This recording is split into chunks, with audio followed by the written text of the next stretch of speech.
प्रकाशजी, खूप खूप स्वागत आपलं न्यूज प्लॅनेटमध्ये. सरकारनं जो GR काढलेला आहे त्यानं मराठा आरक्षणावरती तोडगा निघाला आहे का? आणि सर्वात महत्त्वाचं म्हणजे हा GR कोर्टात टिकणार आहे का? ते मुळात त्याच्यामध्ये सर दोन गोष्टी आहेत. हं, एक तर पूर्णपणे फसवण्यात आलेले सुजित पाणिग्रे पूर्णपणे फसवण्यात आलेलं आहे. त्याच्यामध्ये भारतीय जनता पक्षातून पूर्ण खोटारडेपणा आहे. बरं. कारण का एकतर सर्वच मराठ्यांना कुणबी समजा हं, अशा रीतीचा असणारा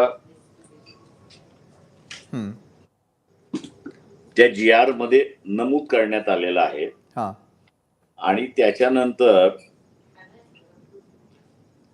जी काही तलाठी अमुक तमुक अशा ज्या कमिट्या स्थापन करण्यात आलेल्या आहेत व्हेरिफिकेशनसाठी, हं, तो माधुरी दीक्षित सुप्रीम कोर्टाचा जो निर्णय आहे त्याचं उल्लंघन करता अशी असणारी परिस्थिती आहे. बरं. त्याच्यामुळे असणारं तुम्ही शेवटी हे सुप्रीम कोर्टातच जाणार. सुप्रीम कोर्टाने सेटल केलेला कायदा जो आहे त्या सेटल केलेल्या कायद्याला धरून तुम्ही जर केलं तरच त्याच्यामधलं आहे अशी असणारी परिस्थिती आहे.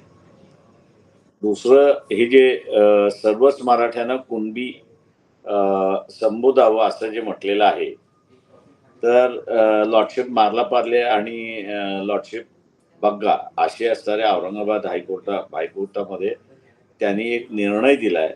हं, आणि त्या निर्णयाचा पॅराग्राफ 13 आपण जर अध्ययन केलं त्याच्यामध्ये, हं, तर त्यांनी असं म्हटलंय की सगळ्या मराठ्यांना कुणबी म्हणून संबोधिता बरं. येणार नाही. आणि हे असं